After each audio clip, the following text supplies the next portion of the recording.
Selamat siang Bapak dan Ibu peserta webinar Rumah Sakit Jantung Diagram. Masih dalam rangkaian acara Hari Jantung Sedunia yang jatuh pada tanggal 29 September 2020. Dalam rangka ini, Rumah Sakit Jantung Diagram terus melakukan edukasi kesehatan kepada masyarakat. Tidak hanya tentang edukasi jantung, tapi juga tentang edukasi kesehatan lainnya. Tema kita pada siang hari ini adalah olahraga dan kematian mendadak yang akan dibawakan oleh salah satu dokter spesialis jantung dan pembuluh darah terbaik milik Rumah Sakit Jantung Diagram, Dr. Teguh Istia Muda Perdana. Sebelum kita memulai webinar siang hari ini, saya akan membacakan tata tertib selama webinar berlangsung. Yang pertama, Bapak Ibu diharapkan untuk menonaktifkan mikrofonnya. Yang kedua, Bapak Ibu diharapkan melakukan absensi dengan cara mengetikkan nama serta nomor handphone di kolom chat. Yang ketiga, pertanyaan sudah boleh diajukan sejak materi diberikan, yaitu dengan cara mengetikkan pertanyaan Bapak Ibu di kolom chat atau kolom komentar. Bagi Bapak Ibu yang mengikuti webinar kami melalui YouTube, Bapak Ibu diharapkan untuk like webinar kita siang hari ini dan subscribe channel YouTube Rumah Sakit Jantung. Tidak berpanjang lagi, mari kita sambut pembicara kita, Dr. Teguh Istia Muda Perdana, spesialis jantung dan pembuluh darah. Oke. Ya, baik, terima kasih. Assalamualaikum warahmatullahi wabarakatuh. Selamat siang Bapak-Bapak dan Ibu-Ibu sekalian. Terima kasih telah bergabung di webinar kami hari ini. Perkenalkan, saya panggilannya Dr. Dani, ya, dipanggilnya Dr. Dani. Saya akan hari ini membawakan materi tentang olahraga, hubungannya olahraga dan kematian jantung mendadak. Jadi ini topik yang cukup diangkat akhir-akhir ini, ya. Oke, baik. Mari kita sama-sama saksikan di layar.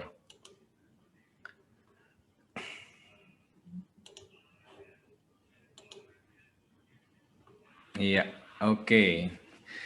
Iya, jadi olahraga dan kematian jantung mendadak. Iya. Nah, jadi kematian jantung itu seperti kita ketahui ya secara umum, dia itu terjadinya sebagian besar mendadak dan tiba-tiba, ya. Seringkali tanpa disertai adanya gejala-gejala yang bersifat peringatan atau warning untuk pasiennya bisa waspada terhadap gejala tersebut. Jadi itu salah satu mengapa angka kematian karena jantung cukup tinggi karena kejadiannya mendadak dan tiba-tiba. Nah, kapan sih secara data yang dikumpulkan? Jadi kematian mendadak karena jantung ini kapan sih paling banyak terjadinya? Nah, di sini kita lihat sering terjadi pada saat olahraga terutama dan saat aktivitas sehari-hari dan juga saat istirahat atau tidur, ya. Saat istirahat atau tidur ini cukup banyak kita temukan. Jadi banyak kalau kita suka dengar cerita orang terdekat kita atau kerabat atau kita dengar berita sehari-hari sehat lalu dia pergi istirahat dan tidur dan besok paginya sudah tidak bisa dibangunkan lagi tanpa ada gejala apa-apa. Nah, itu seringkali disebabkan karena jantung, ya, kematian mendadak karena jantung. Dan juga makin kesini makin sering terjadinya pada usia yang relatif muda. Relatif muda itu kita katakan di bawah 40 tahun, ya, berkaitan dengan pola hidup, faktor risiko, dan lain-lain. Nah, kita lihat ini sedikit, saya mau memberikan contoh-contoh kasus. Ini di sini ada pemain bola, mungkin ada sebagian dari para pemirsa yang mengenali, ini adalah pemain sepak bola dari Nigeria bernama Mark Vivian Foe. Dia itu meninggal tiba-tiba saat di dalam pertandingan sepak bola. Begitu juga dari negara kita, di sini ada pesepak bola mendiang bernama Eri Irianto, ya, dari Surabaya, dari Persebaya. Dia juga meninggal. Jadi saat bermain bola di lapangan terjatuh, tidak sadarkan diri, dilarikan ke rumah sakit, sampai di rumah sakit sudah tidak tertolong. Lalu ada juga, ini mungkin juga terkenal ya, kita pada kenal, ini adalah Benyamin ya. Beliau memang usia saat meninggal itu sudah termasuk tua ya, usianya sudah termasuk tua, tetapi kejadiannya juga sama saat sedang bermain bola. Begitu juga Basuki ya, tokoh film juga. Lalu, nah di sini yang kita lihat juga ada cukup familiar, masih ingat kejadiannya, ini adalah Ajima Said ya, di usia yang masih muda. Itu juga di lapangan bola. Dan yang terakhir, ini yang paling terakhir yang cukup hangat beritanya kemarin, Ashraf ya.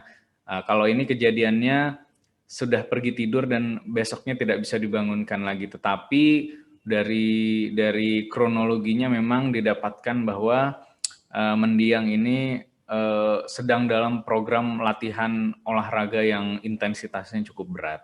Ya, jadi kesamaan dari semua ini adalah kesamaan dari tokoh-tokoh ini, mereka mengalami kematian mendadak, ya, mengalami kematian mendadak dan disebabkan karena jantung. Dan sebagian besar terjadi saat berolahraga. Nah, sehingga cukup penting kita mengetahui apa hubungan antara kedua hal ini. Nah, jadi terdapat berbagai macam kematian mendadak saat olahraga, ya.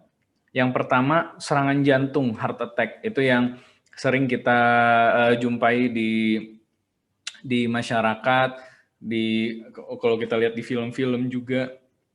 Jadi serangan jantung itu ya seperti yang kalau Anda lihat di film ya, kesakitan sampai jatuh memegang dada kiri, yaitu heart attack ya, klasik.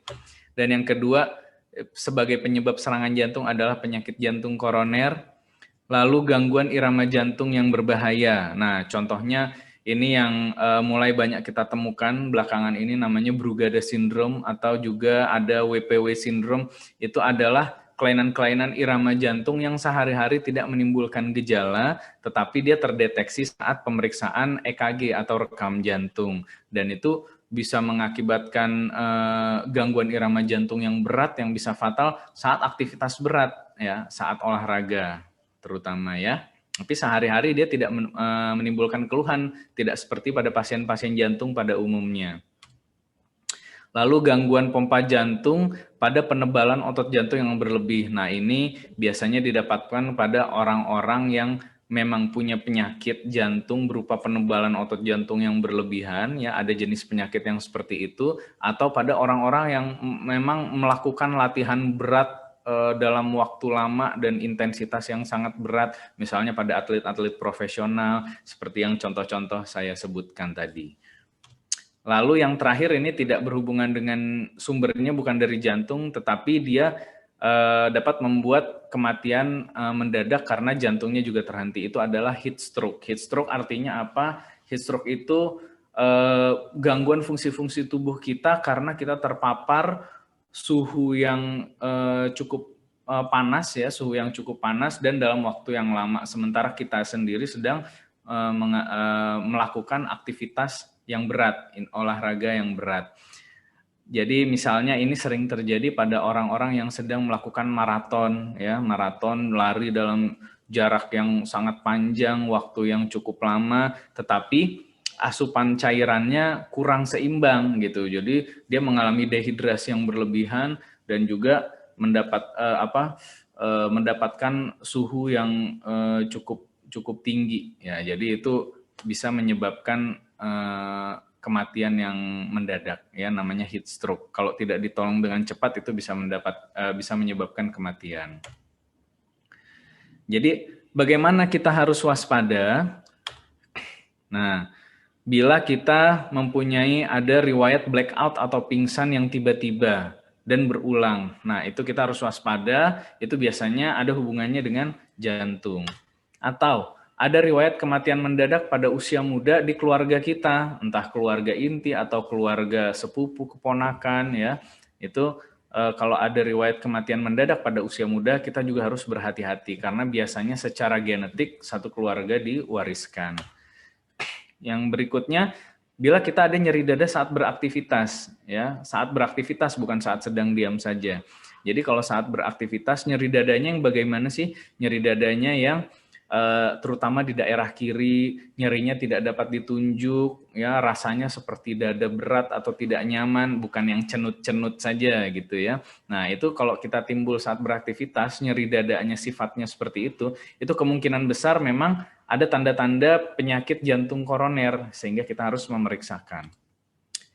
Atau juga berikutnya cepat lelah atau sesak saat aktivitas. Ya misalnya kita jalan kaki saja atau naik tangga yang biasanya kita masih kuat, ini kita sudah sesak, nafasnya pendek, rasanya seperti habis lari, padahal kita cuma naik tangga 1 lantai atau berjalan kaki. Nah itu kita harus pastikan apakah ini berasal dari jantung atau bukan, sehingga kita bisa lebih hati-hati kalau kita mau melakukan olahraga. Oke. Nah, yang berikutnya adalah berdebar. Berdebarnya yang tiba-tiba atau berulang, bukan dan tidak dapat dijelaskan penyebabnya. Jadi tiba-tiba, bukan kalau kita lagi kaget, kita lagi sama pacar misalnya. Nah, jadi ini berdebar yang tiba-tiba. Jadi kita lagi tidak ngapa-ngapain, kita lagi duduk diam saja, tiba-tiba berdebar, detak jantung sangat cepat, atau kejadiannya berulang. Nah ini kita harus periksakan, karena kemungkinan kita ada gangguan irama jantung. Atau ada faktor-faktor risiko lain ya yang memang mempengaruhi, yang kita ketahui mempengaruhi ke jantung, seperti penyakit hipertensi, penyakit diabetes atau kencing manis, kolesterol tinggi, merokok, atau ada yang konsumsi alkohol rutin. Ya, dan juga yang terakhir adanya kelainan jantung bawaan. Nah, kalau ini memang penyakit jantung yang didapat dari lahir ya. Biasanya misalnya kalau bahasa awamnya seperti jantung bocor ya, atau biru ya saat bayi. Nah, itu adalah kelainan-kelainan jantung bawaan yang kalau misalnya tidak terdeteksi dari bayi, dari lahir, atau saat usia anak-anak, terbawa hingga usia dewasa, itu bisa menjadi masalah gitu ya. Terutama kalau misalnya jenis kelainannya tidak memberikan gejala sehingga sampai dewasa tidak terdeteksi kelainan jantung bawaan tersebut. Oke, nah itu gunanya kita melakukan medical check up, terutama kita memeriksakan kondisi jantung kita. Misalnya apa sih yang bisa kita periksa untuk jantung kita? Yang paling sederhana adalah EKG, rekam jantung. Dari situ kita bisa melihat secara gambaran garis besar apakah ada kelainan-kelainan, tanda-tanda awal kelainan dari jantung, misalnya gangguan irama, atau tanda-tanda penyempitan jantung koroner, atau tanda-tanda pembengkakan jantung, misalnya seperti itu. Atau sindrom-sindrom yang bawaan ya, sindrom-sindrom bawaan seperti yang tadi saya bilang, Brugada sindrom atau WPW sindrom. Nah, yang berikutnya adalah ekokardiografi atau USG jantung. USG jantung ini kita melihat ukurannya jantung, bagaimana performa kerjanya dia, adakah gangguan-gangguan dari bentuk dan struktur jantung, ada dinding bocor atau tidak, sekat yang bocor, ada katup yang bocor atau tidak, ya seperti itu ya. Dan juga kita melihat ada pembengkakan jantung atau tidak, kekuatan pompanya masih bagus atau sudah ada lemah yang dikenal sebagai lemah jantung atau gagal jantung ya, seperti itu. Lalu yang berikutnya adalah exercise treadmill test, di mana kita sambil dilakukan perekaman jantung kita akan sedikit berolahraga di atas mesin treadmill. Jadi kita mau melihat bagaimana saat kita berolahraga perekaman jantung kita. Nah, kita lihat saat jantung kita bekerja lebih berat, apakah terutama di sini kita lihat apakah ada tanda-tanda, sudah mulai ada tanda-tanda penyempitan jantung koroner atau belum, dan juga apakah bisa muncul gangguan irama jantung. Nah, berikutnya adalah Holter monitoring, yaitu EKG atau perekaman jantung yang dilakukan selama 24 jam. Ini terutama kalau kita mau mendeteksi adanya gangguan irama yang tadi suka muncul secara tiba-tiba, ya misalnya saat di malam hari atau saat kita lagi diam, sehingga saat datang ke dokter tidak timbul. Jadi kita lakukan Holter monitoring atau EKG 24 jam ya. Jadi direkam selama 24 jam, kalau muncul gangguan irama jantung itu akan terekam di situ. Lalu yang lebih advance misalnya CT scan atau MRI jantung, dan yang paling terakhir adalah kateterisasi jantung yang itu pemeriksaan gold standar ya, yang paling puncaknya untuk melihat apakah ada sumbatan atau penyempitan jantung koroner terutama. Nah, di sini kita lihat ya, sebelah kiri ya di sini kalau Anda lihat grafiknya, ini grafik apa sih? Ini hubungan antara intensitas dari olahraga dengan angka kematian jantung mendadak. Nah, jadi kita lihat mulai dari kiri ya. Kalau kita tidak olahraga sama sekali, angka kematian karena jantung masih cukup tinggi. Kenapa ya? Karena tidak ada olahraga merupakan salah satu faktor risiko dari mengundang penyakit jantung ya. Tetapi begitu kita mulai olahraga ya rutin dengan dengan intensitas yang sedang, lalu intensitas yang tinggi ya, di situ angka penyakit jantungnya menurun justru karena di situ olahraga itu memberikan manfaat yang maksimal, memberikan proteksi untuk jantung yang baik. Tetapi bila dilanjutkan dengan intensitas yang sangat tinggi, terutama misalnya pada atlet-atlet profesional gitu atau personel militer ya yang cukup tinggi olahraga fisiknya, itu malah justru meningkat lagi angka kematian jantung mendadak atau angka penyakit jantungnya. Ini kita taruh tanda tanya di sini, ada apa di sini? Nah, ternyata kalau olahraga melewati batas dari intensitas yang dianjurkan itu justru juga malah berdampak tidak baik untuk jantung ya. Jadi olahraga rutin itu perlu, tetapi ada batas rekomendasinya. Bila diforsir melebihi dari itu justru malah mendatangkan efek yang tidak baik. Nah, sekarang saya mau membahas salah satu contoh olahraga yang sekarang sedang trending ya, karena sejak pandemi ini menjadi olahraga pilihan banyak orang ya, yaitu bersepeda atau goes ya, istilahnya goes yang sekarang lagi trending. Nah, bersepeda itu kegiatan yang mudah dilakukan dan juga menghasilkan banyak manfaat. Ini termasuk salah satu olahraga, istilahnya adalah olahraga kardio yang artinya memberikan manfaat yang besar untuk jantung ya dibanding tipe-tipe olahraga lain. Jadi selain sepeda, olahraga kardio itu ada berlari atau jogging atau berenang atau senam aerobik. Nah, itu olahraga kardio ya yang memberikan cukup banyak manfaat untuk jantung kita.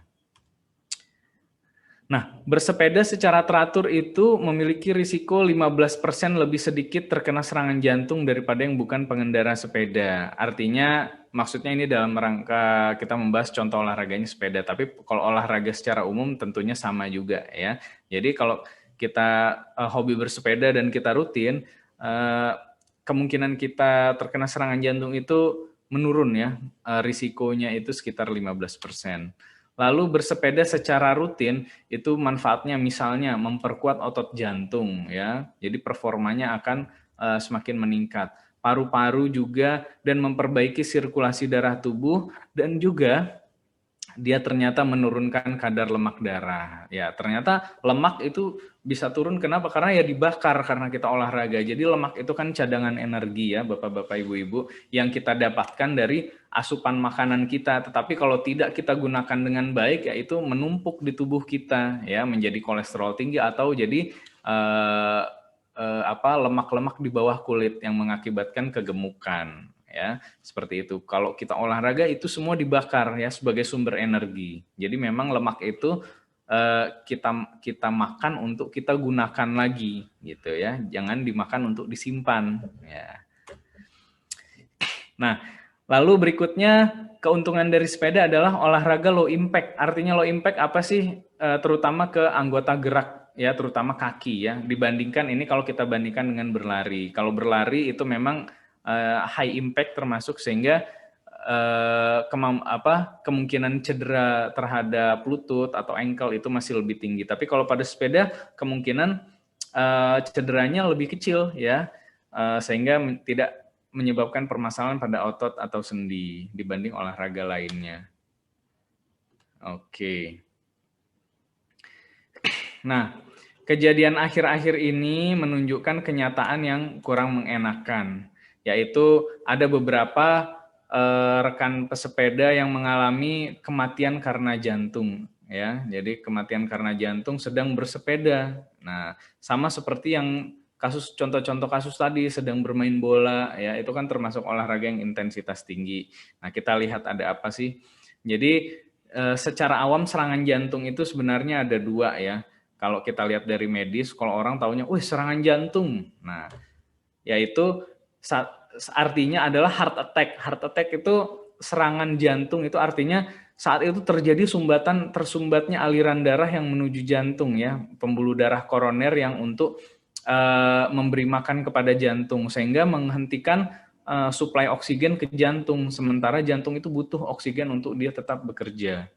Atau yang kedua, itu henti jantung atau cardiac arrest, di mana itu keadaan yang lebih lanjut, di mana jantungnya sudah berhenti bekerja dan mengalami kematian karena dia tidak mendapatkan oksigen dalam jangka waktu yang cukup lama, sehingga dia tidak mampu lagi mempertahankan kerjanya dan dia mengalami kematian. Disitulah yang terjadi kematian jantung mendadak, dan ini rentang waktunya cukup singkat ya, bisa dalam hitungan menit. Nah, sementara kasus serangan jantung itu secara umum sekitar 2 juta kasus ya kalau dari data. Oke. Nah, ini adalah dokter dari, saya kutip dari Dr. Stuart Graham ya di Inggris. Dia membagi 3 jenis orang yang berisiko tinggi, orang yang berolahraga ya, yang untuk mengalami serangan atau henti jantung. Jadi yang mana saja sih ya?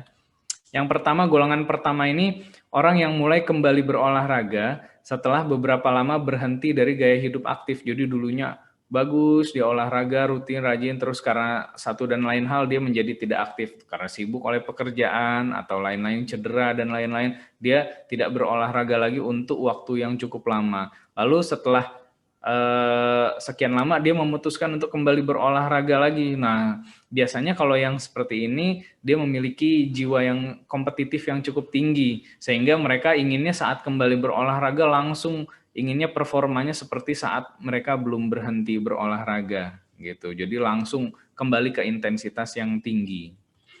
Yang kedua itu orang yang pernah tiba-tiba pingsan tanpa sebab yang jelas. Nah, kalau yang seperti ini, seperti yang saya bilang tadi, ini adalah tanda-tanda gangguan awal terhadap fungsi jantung. Lalu berikutnya, yang ketiga itu atlet yang berusaha meningkatkan performa secara berlebihan. Nah, ini yang tadi kita bahas contohnya ya, contohnya pada atlet profesional di mana dia dituntut memiliki performa yang baik, yang tinggi, atau dia dituntut mencapai target tertentu yang cukup tinggi, sehingga dia memaksa untuk fisiknya melebihi kemampuannya.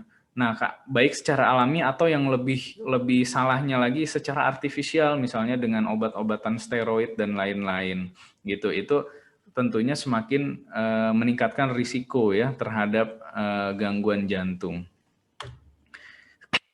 Nah, memang sebenarnya ketiga golongan ini masih dapat meningkatkan kemampuan bersepedanya, tetapi perlu konsultasi dengan dokter ya, sehingga bisa dilakukan dengan batas-batas yang aman.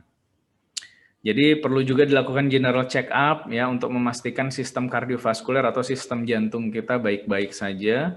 Dan pengujiannya ini seperti tadi yang saya bilang, kita untuk mendeteksi apakah sudah mulai ada penyempitan jantung koroner atau ada gangguan irama jantung yang membutuhkan adaptasi di program latihannya, sehingga dia tahu batas-batas saat bersepeda itu sejauh mana. Oke. Berikut beberapa pertanyaan sederhana yang bisa Anda gunakan bagi Anda para goeser ya, atau para pesepeda. Saya ini aman nggak kalau saya bersepeda? Jadi pertama, apakah pernah merasakan nyeri dada tiba-tiba ya saat bersepeda, dadanya berat, dadanya tidak enak ya, itu saat bersepeda? Apakah pernah merasa seperti itu? Satu. Yang kedua, apakah pernah merasakan sesak nafas yang tidak terjelaskan ya? Jadi hanya aktivitas ringan atau nggak ngapa-ngapain kok suka sesak. Nah, itu sebaiknya dipastikan apakah ada masalah di jantung atau tidak.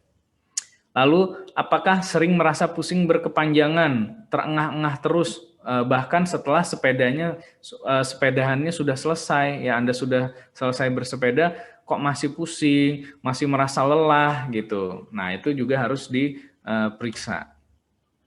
Nah, ini apakah ada tingkat kolesterol tinggi yang harus diwaspadai? Ini banyak yang kita tidak aware ya, karena seringnya kolesterol tinggi itu justru sebagian besar tidak menyebabkan gejala.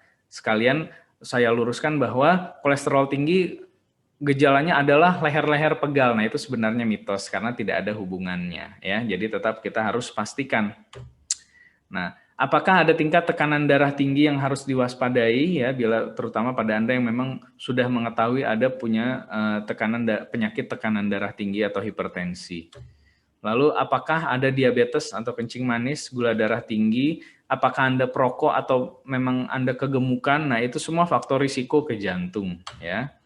Atau ada riwayat keluarga yang mengalami serangan jantung ya. Itu tanda-tanda di mana kita sudah bisa waspada ya sebelum kita memulai olahraga, terutama dalam hal ini adalah sepeda. Lalu bagaimana kita tahunya caranya? Paling gampang adalah perhatikan detak jantung ya, detak jantung Anda. Kemampuan maksimal kerja jantung yang perlu diketahui terlebih dahulu untuk meningkatkan performa ya. Jadi kita bolehnya olahraga itu sampai segimana sih, Dok? Gitu. Nah, kita lihat dari detak jantung. Yang banyak digunakan adalah detak jantung maksimal kita adalah 220 kurang umur. Jadi misalnya seseorang dengan umur 40 tahun. Jadi 220 dikurang 40 berarti 180. Nah, jadi dia boleh olahraga sampai targetnya maksimal itu 180. Nah, nanti ada penjelasannya lebih lanjut. Oke. Jadi ini rekomendasi dari Persatuan Jantung di Amerika ya, target detak jantung kita saat olahraga. Bila untuk intensitas yang latihan yang ringan hingga sedang itu 50 hingga 70% dari denyut jantung maksimal yang dihitung tadi. Atau intensitas latihan yang berat itu 70 hingga 85% dari denyut jantung maksimal. Nah, supaya aman ya, untuk safety-nya, untuk keamanannya, jaga detak jantung kita jangan melewati angka maksimal tersebut.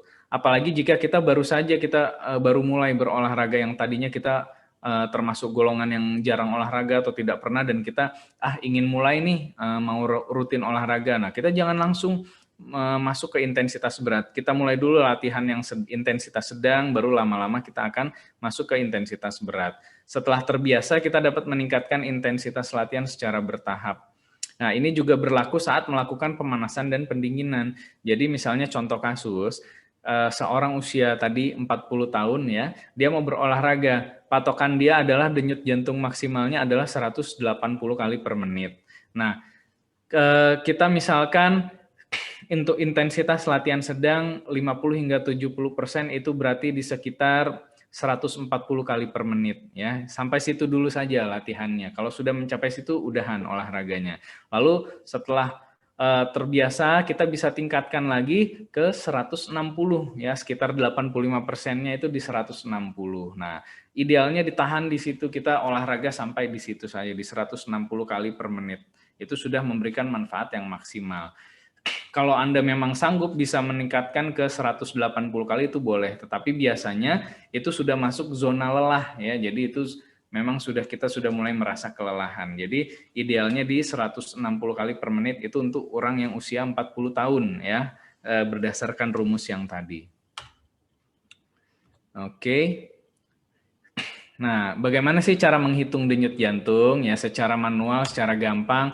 Setelah kita olahraga selama 10 menit, coba kita berhenti dulu. Lalu kita letakkan dua jari telunjuk ya, jari telunjuk dan jari tengah di bagian dalam pergelangan tangan sini ya, di daerah sini nih Anda lihat ya. Di situ kita akan teraba denyut nadi kita. Ya, hitung selama 15 detik saja, lalu dikali 4 sehingga hasilnya itu totalnya adalah irama jantung denyut nadi kita dalam 1 menit ya. Kalau di sini tidak teraba, kita bisa raba yang di leher ya. Di sini juga teraba denyut nadi. Oke, gunakan hasil pengukuran ini untuk menyesuaikan seberapa keras Anda sedang berolahraga. Nah, tapi sekarang sih sudah gampang ya, Bapak-bapak, Ibu-ibu, sudah banyak smartwatch ya yang bisa device-device yang bisa menghitung nadi kita secara otomatis ya. Ini tentunya lebih mempermudah kita dan tentunya juga lebih akurat ya. Dengan catatan bahwa memang mesinnya bekerja dengan baik. Oke, nah jadi ini adalah zona-zona yang tadi saya bilang, zona untuk detak jantung kita ya. Jadi kita di zona 1 ini kalau kita lagi santai ya, detak jantung kita saat lagi santai, dia itu sekitar 60% dari detak jantung maksimal. Jadi saat kita santai atau baru awal dari mulai olahraga. Nah, lalu kita masuk ke zona 2, semakin meningkat detak nadinya, denyut nadinya, di situ kita biasanya saat olahraga masih bisa berbicara kalimat pendek. Lalu meningkat lagi di zona 3, nah itu ya biasanya kita udah mendekati puncak saat olahraga, kita hanya mampu berbicara dalam kata-kata saja ya, kata-kata, 1 kata, 2 kata saja. Nah, di zona 4 ini dia mulai masuk, saya bilang tadi mulai masuk zona lelah ya, di mana metabolisme juga sudah maksimal dan mau melewati batas maksimal.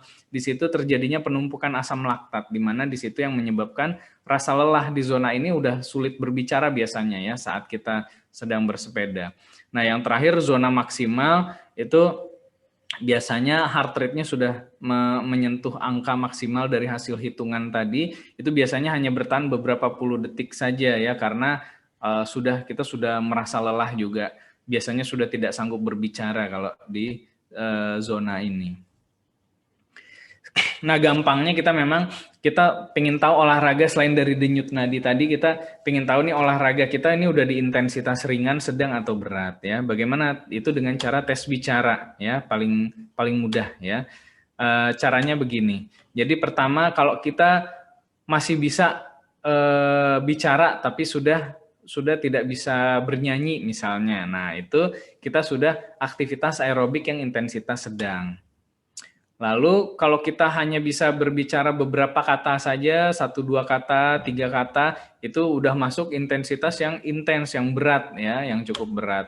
Nah, kalau udah nggak bisa berbicara sama sekali, udah nggak sanggup, sudah ngos-ngosan tentunya, nah itu sudah melebihi batas maksimum ya. Itu patokan gampangnya. Tapi yang memang lebih akurat adalah dari denyut nadi tadi, bila Anda bisa mengukur ya, atau Anda mempunyai jam tangan yang bisa mengukur secara otomatis. Nah, tapi kalau misalnya kita sambil masih dapat bernyanyi ya tandanya itu masih dalam tahap awal ya, masih ringan sekali. Jadi itu olahraganya masih kurang sekali justru. Nah, patokannya seperti itu. Jadi tips jantung sehat buat para goeser. Nah, pertama, check up kesehatan terutama jantung secara rutin. Di sini anjurannya adalah 6 bulan sampai setahun sekali ya, baik laboratorium ataupun pemeriksaan khusus jantung ya, terutama bagi Anda-Anda yang memang sudah tahu Anda punya faktor risiko.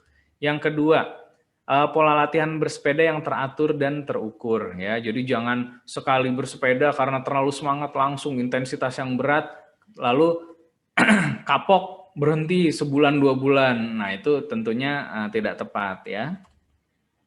Lalu istirahat atau tidur yang cukup ya, tentunya recovery itu sama pentingnya dengan exercise. Jadi jangan kita forsir di olahraganya saja tapi kita lupa mengistirahatkan badan kita. Nah, tentunya itu kurang baik ya. Berikutnya asupan makanan yang sehat tentunya ya, buat sumber nutrisi gizi kita ya, untuk kita gunakan saat olahraga.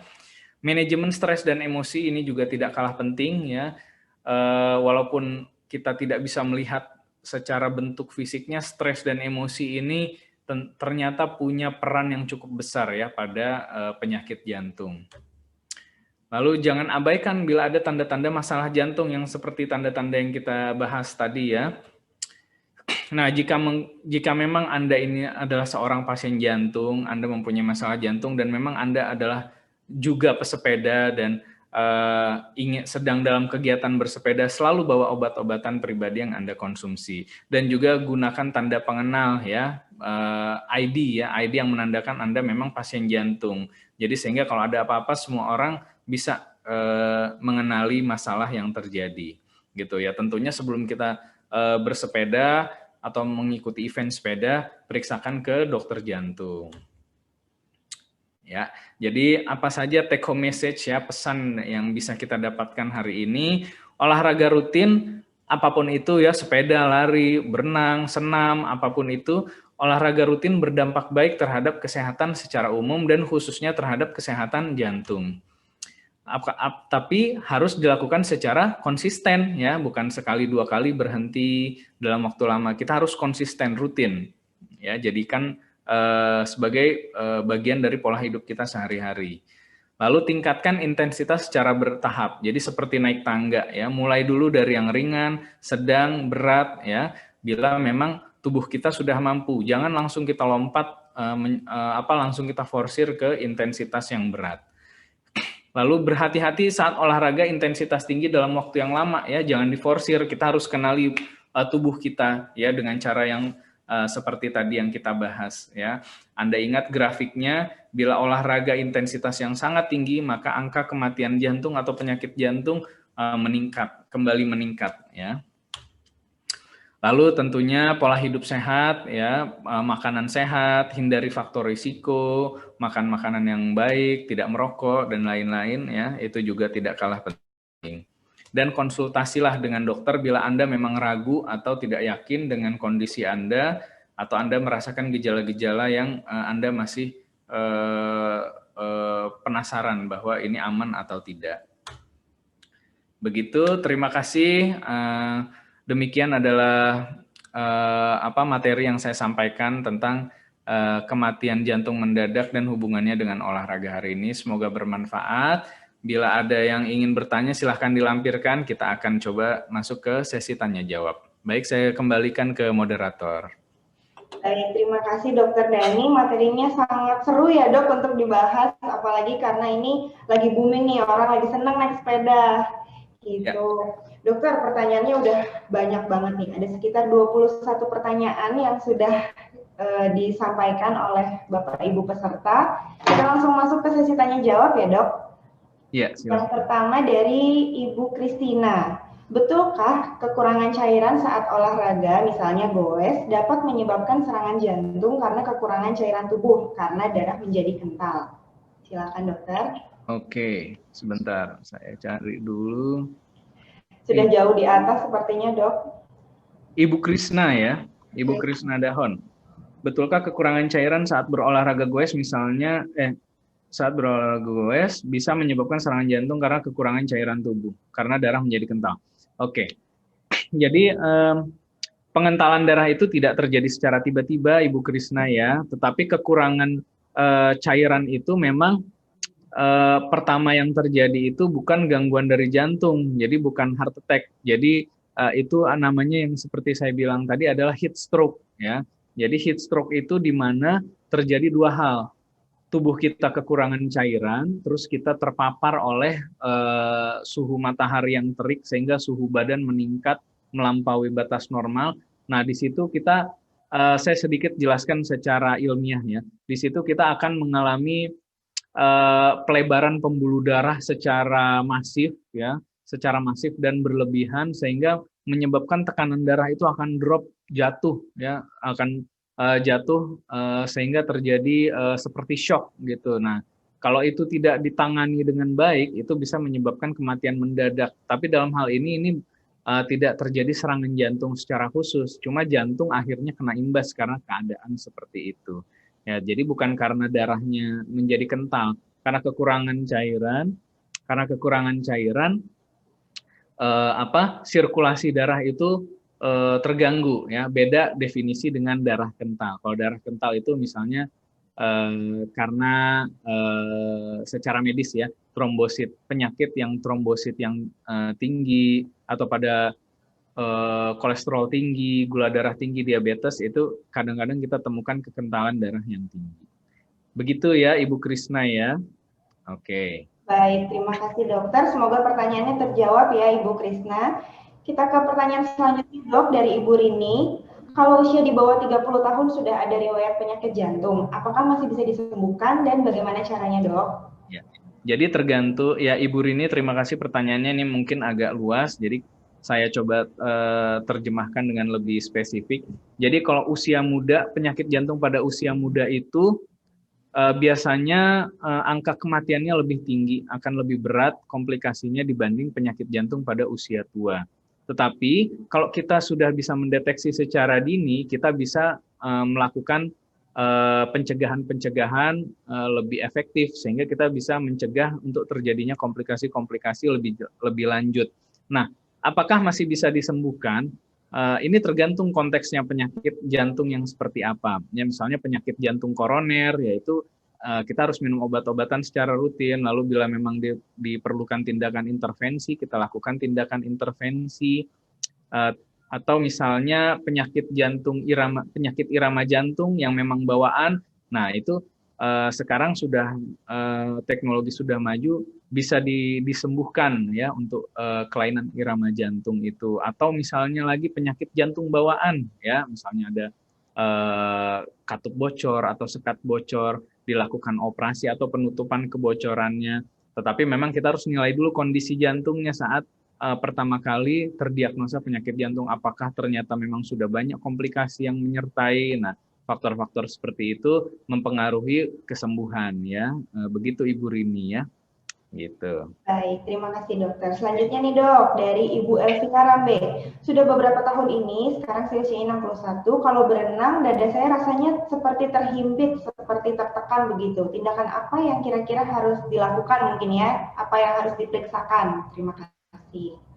Ibu Elvina Rambe, dok sudah beberapa tahun ini kalau berenang dada terasa terhimpit, tertekan. Tindakan apa yang harus saya periksakan? Nah, ini sebagai salah satu contoh tadi slide-nya Ibu Elvina ya. Jadi kapan kita harus khawatir kalau kita ini saya ada penyakit jantung atau enggak ya? Aman enggak ya saya berolahraga? Nah, salah satunya adalah kalau Anda masih ingat tadi ada gejala berupa nyeri dada ya, berupa nyeri dada walaupun memang belum tentu karena jantung, tetapi 80% itu ternyata nyeri dada kiri terutama saat aktivitas atau olahraga itu ternyata karena penyakit jantung, terutama penyakit jantung koroner. Jadi sebaiknya itu Anda periksakan ya, periksakan ke dokter atau ke dokter spesialis jantung untuk dilakukan pengecekan ya, terutama jantungnya gitu. Jadi logikanya kalau memang karena jantung biasanya itu nyeri dadanya saat aktivitas atau saat olahraga. Nah, jadi jawabannya adalah sebaiknya Anda periksakan ya Ibu Elvina ya, gitu. Harus segera diperiksakan ya dok supaya ketahuan. Betul ya, jangan sampai ada apa-apa penyesalannya di belakang. Iya, kalau di depan pendaftaran dok namanya. Selanjutnya dok, dari Bapak Riko Iskandar, apakah tanda-tanda saat olahraga ada gangguan jantung, misalnya kepala pusing atau keringat dingin kah? Ya, jadi ini sudah terlampir di slide kita tadi ya Pak Riko ya. Jadi kalau kita sedang berolahraga, salah satunya misalnya ada nyeri dada atau sesak yang berlebih dan bahkan sudah olahraganya atau misalnya kayak tadi bersepedanya sudah selesai, sudah istirahat kok masih saja sesak atau pusing yang berkepanjangan. Nah, itu itu kita harus curiga ini ada kelainan jantung atau tidak sebagai penyebab gejala tersebut. Nah, kalau keringat dingin terutama biasanya saat menyertai dari gejala nyeri dada yang ditandai dengan keringat dingin. Tetapi ini sekalian keringat dingin itu yang bagaimana? Kalau yang jantung itu keringat dingin yang basah kuyup satu badan seperti mandi keringat. Jadi sekalian meluruskan mitos bahwa kalau tangan sering berkeringat itu saya sakit jantung, bukan ya dok ya? Itu bukan ya. Kalau hanya telapak tangan berkeringat atau kalau habis makan pedas keringetan, ya itu sih wajar ya. Jadi itu bukan gejala penyakit jantung ya. Jadi keringat berlebih tidak selalu tanda-tanda penyakit jantung. Begitu ya. Baik, terima kasih dok. Selanjutnya dok, dari Bapak Yudi Muhammad. Dok, untuk penyakit jantung fistula, seberapa beresikonya kalau tidak dilakukan penutupan? Mana ya? Yudi. Dua dari Bapak Riko tadi dok, dua di bawahnya Bapak Riko. Bapak Riko, sebentar ya, ini kan Pak Riko. Dari Bapak Yudi Muhammad. Yudi Muhammad. Oh, chatnya private dok ke pertanyaannya tentang penyakit jantung fistula. Bagaimana? Boleh diulang? Pertanyaannya, untuk penyakit jantung fistula, seberapa beresikonya kalau tidak dilakukan penutupan? Oke, jadi fistula itu, Pak Yudi, saya sedikit jelaskan secara medis. Fistula itu artinya adalah jalur yang harusnya tidak ada, jadi jalur yang tidak normal yang menghubungkan antara kedua pembuluh darah. Nah, itu jadi bisa menyebabkan sirkulasi darah jadi terganggu. Nah, tapi tergantung ya Pak ya, sirkulasinya di mana, di pembuluh darah yang sangat kecil sekali atau pembuluh darah utama, terus pembuluh darahnya mana yang apa, antara pembuluh darah apa dengan apa yang terdapat fistulanya. Kalau memang itu ukuran fistulanya cukup besar, itu harus ditutup ya, harus diatasi, diperbaiki. Kalau yang kecil-kecil saja biasanya, apalagi yang letaknya di ujung-ujung, itu biasanya tidak terlalu mengganggu. Jadi memang kembali lagi tergantung jenis fistula dan lokasinya, gitu ya Pak ya. Baik, terima kasih dok. Ini pertanyaan selanjutnya juga agak sedikit bukan tentang olahraga, tentang bayi nih dok. Apa penyebabnya nafas bayi terhenti saat tidur dan bagaimana tindakan pertolongan pertamanya? Oke, ini cukup luas ya pertanyaannya. Ini saya coba jawab. Penyebab nafas bayi terhenti saat tidur itu banyak sekali ya, banyak sekali Ibu Yusru Samsi.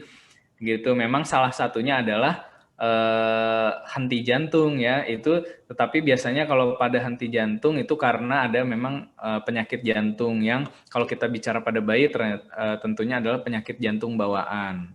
Penyakit jantung bawaannya juga yang cukup berat biasanya.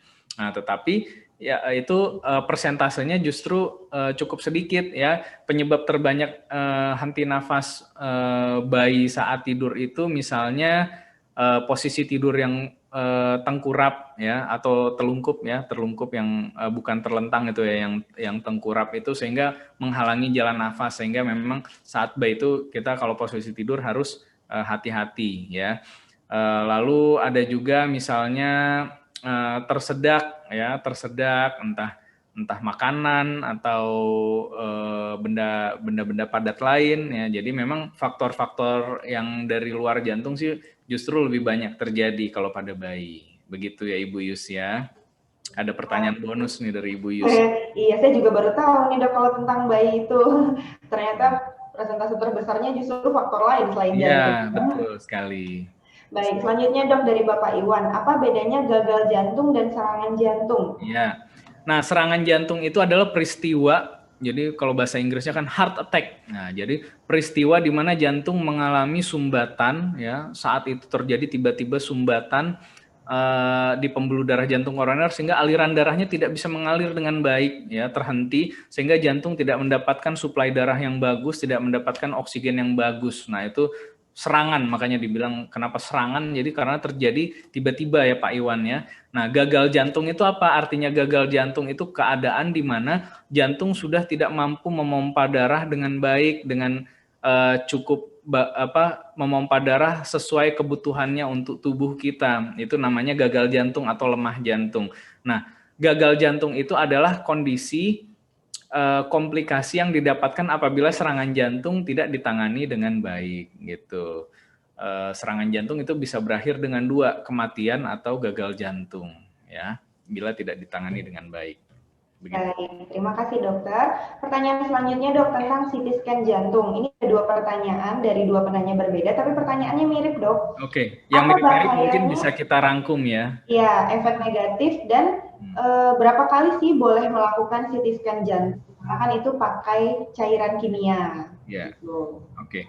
Jadi CT scan jantung atau CT scan organ-organ lain ya, itu CT scan itu adalah mesin yang menggunakan sinar X ya. Nah, sinar X itu mempunyai radiasi ya. Memang radiasi terhadap pasiennya itu sebenarnya tidak terlalu besar. Yang lebih besar itu adalah radiasi terhadap petugas radiologinya ya, petugas radiologi yang berada di balik layar mesinnya. Nah, cuman tetap saja radiasi itu walaupun tidak besar, namanya radiasi tentu mempunyai efek negatif bila itu berlangsung terus-menerus atau cukup sering ya. Jadi kalau untuk jantung, untuk CT scan jantung, kalau hanya untuk keperluan kita evaluasi itu idealnya paling dekat jaraknya adalah 3 tahun sekali ya.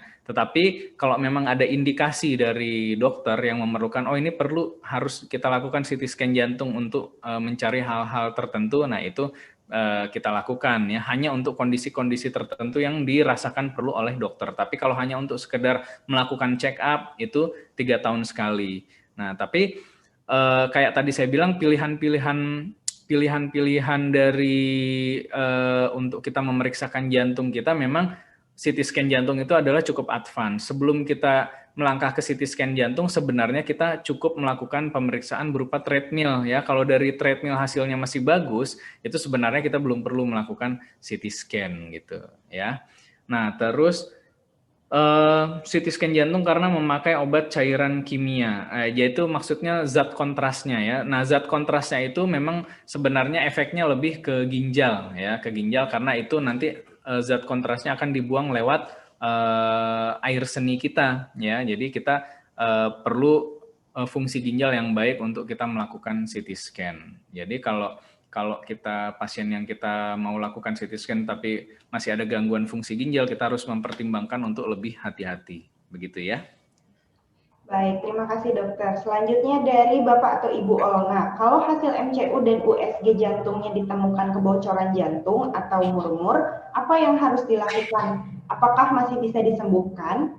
Ya, jadi ini juga deskripsinya masih cukup umum ya Ibu Olna ya. Kebocoran jantung itu tergantung lokasinya di mana, tipenya seperti apa di katup yang mana, dan seberat apa kebocorannya, ada kerusakan apa di lokasi kebocoran itu. Jadi tergantung ya. Kalau memang sudah terlalu berat, sudah mengakibatkan komplikasi sehingga untuk dioperasi juga tidak memberikan manfaat, yaitu kita jaga dengan obat-obatan saja. Tapi kalau masih cukup dini ditemukannya dan masih bisa memberikan manfaat yang maksimal bila diperbaiki, misalnya dengan cara operasi atau intervensi, itu kita lakukan.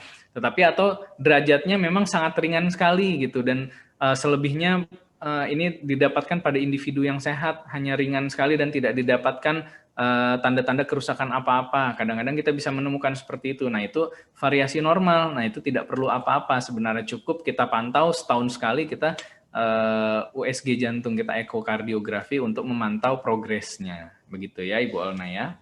Ya baik, terima kasih. Pertanyaan selanjutnya dok, dari Bapak Tom Aditama. Usianya 86 tahun, merupakan pasien penyakit jantung koroner. Saya ingin tanya, kira-kira olahraga apa yang paling cocok dan tepat dok? Pernah dikateterisasi tahun lalu. Iya, jadi ini nanti harus kembali dulu nih ke dokter Bari dong ya, supaya silaturahmi juga ya Pak Tom ya. Jadi tergantung hasil kateterisasinya itu bagaimana. Nah, olahraga yang paling cocok dan tepat itu untuk semua orang termasuk pasien jantung adalah olahraga kardio tentunya ya. Cuman yang membedakannya adalah intensitasnya. Untuk pasien-pasien jantung tentunya harus lebih hati-hati. Ya, mungkin berada di zona sedang, zona ringan atau zona sedang. Bila masuk ke zona berat ya harus hati-hati, periksakan dulu ke dokter, memastikan bisa nggak dilakukan di zona berat. Ya, olahraga apa jenisnya ya? Sesuaikan dengan hobi Anda, sepeda, jogging, lari, berenang ya. Atau misalnya olahraga permainan juga tidak apa-apa, misalnya sepak bola, basket, futsal, tapi intensitasnya yang harus Anda Anda perhatikan gitu ya.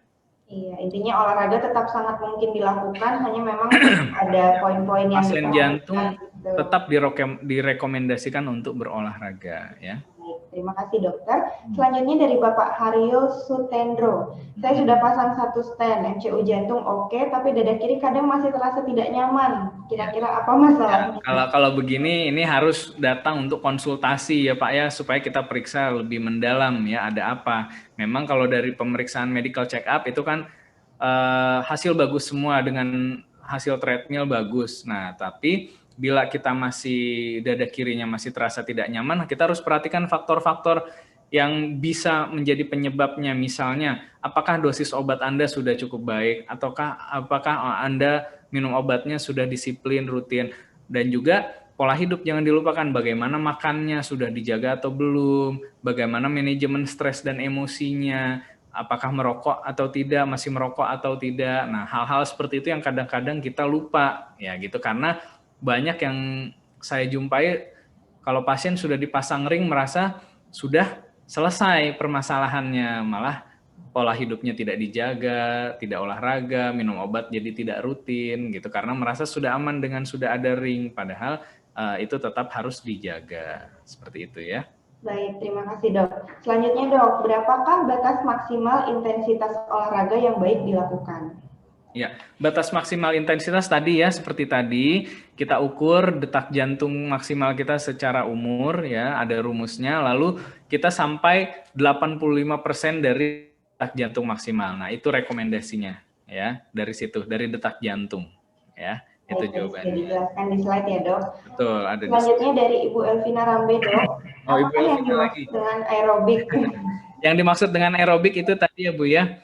Aerobik itu di mana kita latihannya itu bentuk olahraganya adalah yang repetitif dan konstan ya. Jadi seperti sepeda ya kan, mendayung atau berlari ya konstan, berenang gerakan konstan. Kalau olahraga permainan itu kan kadang berlari, kadang tidak, misalnya sepak bola atau bola basket ya. Nah, itu olahraga permainan. Kalau olahraga aerobik itu yang maksudnya repetitif sehingga itu bisa juga dibilang sebagai olahraga kardio yang memberikan manfaat yang cukup besar untuk jantung, gitu ya. Baik, terima kasih dokter. Selanjutnya dari Bapak Basuki, saya udah jalan sampai 5 kali per minggu, 6,5 kilometer, tapi berat saya nggak turun dok, 100 kilo.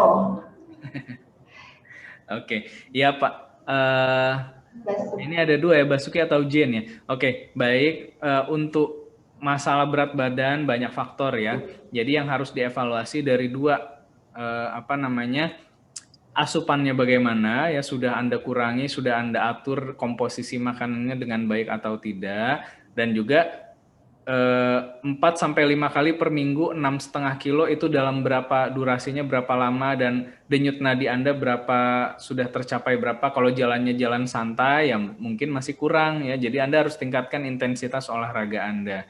Jadi ada dua untuk masalah berat badan, asupannya bagaimana dan dibakarnya bagaimana. Nah kalau untuk asupan bisa dikonsultasikan ke bagian gizi ya yang lebih ahli gitu. Iya, baik. Terima kasih dokter. Selanjutnya dari Bapak Haryo Sutendro dok. Brisk walk sekitar 4 km, rutin setiap pagi, kecepatannya 12 menit per kilometer, 5.000 plus langkah. Apakah cukup dok untuk menjaga jantung? Kalau secara garis besar nih saya lihat intensitasnya sih cukup baik ya Pak Haryo, cuman untuk patokan lebih bagusnya Anda lihat saat Anda melakukan itu denyut nadi Anda sudah berada di zona 3 atau belum ya, di zona 85% atau belum ya. Kalau belum, coba Anda tingkatkan kecepatannya ya. Jadi untuk melihat cukup atau tidaknya ya. Tapi kalau secara kasar mungkin ini sudah cukup baik gitu ya. Baik, terima kasih dok. Selanjutnya dari Bapak atau Ibu Asyura, apakah olahraga dengan sepeda statis sama dengan sepeda biasa? Iya, tentunya sepedanya sama ya, cuma perbedaannya yang satu indoor, yang satu outdoor. Salah satu manfaat dari outdoor adalah kita mendapatkan fresh air, yaitu kalau kita melakukan di lingkungan yang udaranya bersih, dan kalau kita melakukannya di pagi hari, kita mendapatkan manfaat dari sinar matahari ya dibanding yang indoor. Cuma karena pandemi ini, justru sepeda statis lah yang lebih direkomendasikan ya. Terima kasih dok. Selanjutnya dari Denmas Kustri, saya penderita jantung, yang mana irama jantung saya tidak beraturan walaupun sudah dipasang satu ring. Kegiatan olahraga hampir mendekati setiap hari setelah sholat subuh, hanya jalan kaki, tidak berlari. Apakah bagus atau baik olahraga yang saya sudah lakukan ini? Terus dokter, bagus tidak? Menurut dokter kondisi badan saya tadinya 55 kilo, saat ini sudah mencapai 71 kilo dok. Ya, oke. Oh, naik berat badannya ya, bukan turun. Bukan, justru naik. Peningkatan berat badan yang berlebih itu tentunya kurang baik, bukan begitu ya? Setuju, moderator? Ya, ini dari bagian gizi nih moderatornya. Oke, nah untuk olahraganya seperti yang tadi saya bahas, patokannya bagus atau tidaknya, kurang atau tidaknya, itu dari heart rate ya, yang paling gampang ya, atau dari tes bicara tadi. Kalau Anda olahraga masih bisa ngobrol, bernyanyi, tandanya itu masih intensitas yang sangat ringan, masih kurang. Jadi sampai biasanya kita anjurkannya sampai Anda cuma bisa bicara hanya 1 patah kata, 2 patah kata saja, atau dari heart rate di 85%. Jadi sudah dipasang ring atau belum itu sebenarnya tidak terlalu berhubungan ya. Anda harus perhatikan intensitas yang sesuai untuk Anda. Jadi tiap orang berbeda-beda, begitu ya, Denmas ya. Baik, terima kasih dok. Selanjutnya dari Ibu Lili, olahraga apa yang cocok untuk lansia usia 60 tahun? Untuk usia sebenarnya tidak ada batasan Ibu ya, ada orang yang usia lebih tua lagi masih melakukan jogging, sepeda. Nah itu sesuai hobi Anda saja ya, yang Anda senangi. Tentunya kalau kita melakukan olahraga yang kita senangi, kita akan lebih semangat untuk melakukannya secara rutin ya. Tentunya perhatikan juga apakah Anda ada penyakit jantung atau misalnya Anda ada masalah di sendi dan lutut ya, sehingga bisa dipilih olahraga-olahraga yang lebih aman untuk dan cocok untuk kondisi Anda.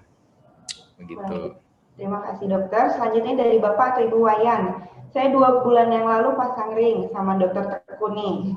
Olahraga bulu tangkisnya sudah boleh atau belum dok? Ya. Untuk kita, jadi Bapak, oh ini Pak Wayan nih, saya tahu nih. Jadi kalau kita baru melakukan tindakan, baru dilakukan pemasangan intervensi ring, jadi kita evaluasi dulu ya Pak ya kondisinya, dan bila memang nanti saat kita ketemu lagi kita evaluasi, kalau memang sudah kita simpulkan boleh, nah itu kita mulai dari yang intensitas ringan dulu ya Bapak ya, gitu. Karena bulu tangkis itu termasuk olahraga, walaupun olahraga permainan tapi intensitas tinggi ya, gitu. Oke. Nanti evaluasi lagi ya Pak. Selanjutnya dari Ibu Handayani, saya diabetes C umur 65 tahun, dietnya no rice at all, obatnya Glimepiride 2 mg 1x1. Olahraganya jalan pagi kurang lebih 1 jam, dan bersepeda seminggu 6 kali selama 45-60 menit. Apakah dengan demikian saya dapat menahan kemungkinan terkena penyakit jantung karena diabetes? Iya, jadi kalau kita melihat olahraga Anda ini kebiasaannya sudah cukup baik ya Ibu Handayani, patokan cukup atau tidak dari denyut nadi ya seperti yang kita bahas tadi, olahraga itu cukup besar perannya dalam mencegah penyakit jantung koroner, sama besarnya dengan pengaturan pola makan ya. Apalagi Anda diabetes ya, itu juga diabetes itu faktor risiko mayor untuk penyakit jantung koroner. Jadi selain olahraga, Anda juga harus perhatikan kedisiplinan minum obat gulanya dan pengaturan makannya gitu ya. Jadi untuk menurunkan resiko. Gitu ya Ibu Yani. Terima kasih dok. Selanjutnya dari Ibu Siti Sabarsi. Saya pasien jantung, kolesterol, hipertensi, dan diabetes. Sebelum bulan Agustus ini saya olahraga rutin, jalan pagi selang-seling dengan sepeda statis. Sejak Agustus kaki saya cedera tendon. Olahraga apa dok yang masih cocok untuk saya? Ya. Jadi memang kalau ada masalah cedera, nah ini kita harus perhatikan ya. Jadi kalau untuk jantung saja banyak pilihannya, tapi kita harus perhatikan seperti Anda misalnya pada cedera tendon ini, ya kita pilih olahraga yang lebih safe untuk tendonnya ya. Misalnya apakah sepeda boleh dilakukan ya, sepeda boleh dilakukan atau tidak, sepeda statis misalnya. Dan ini harus dikonsultasikan ke bagian fisioterapis atau dokter ortopedinya ya, apakah olahraga yang dipilih nanti cukup aman untuk masalah tendonnya atau tidak, gitu ya Ibu ya.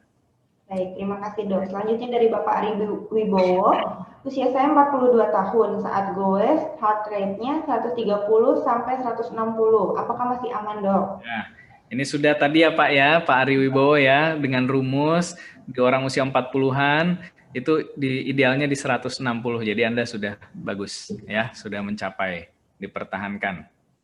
Baik, selanjutnya dari Denmas Gustri lagi.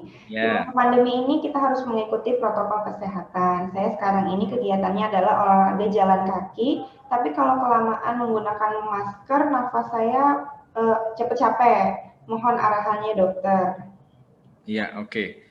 Ya, jadi ini sebenarnya ini pertanyaan yang saya tunggu-tunggu dari tadi ya. Terima kasih Denmas akhirnya menanyakan topik yang berhubungan dengan pandemi ini. Jadi olahraga dengan masker itu berbahaya dianjurkan atau tidak. Jadi sebenarnya olahraga menggunakan masker itu kalau intensitas ringan kita masih boleh pakai masker. Tapi kalau sudah intensitas sedang atau berat itu direkomendasikan untuk dilepas atau diturunkan maskernya atau tidak menggunakan masker. Tetapi kita kembali lagi karena pandemi ini yang kita utamakan adalah pencegahan penularan coronavirus ya. Jadi bagaimana caranya? Jadi kita pilih lingkungan yang sepi ya. Kita pilih lingkungan yang sepi kalau bisa ya. Kalau kita mau olahraga intensitas sedang atau berat sehingga kita bisa berolahraga tanpa menggunakan masker atau melepas masker. Tapi kalau hanya jalan ringan saja itu masih boleh kalau pakai masker, terutama kalau Anda tidak ada pilihan harus olahraga melewati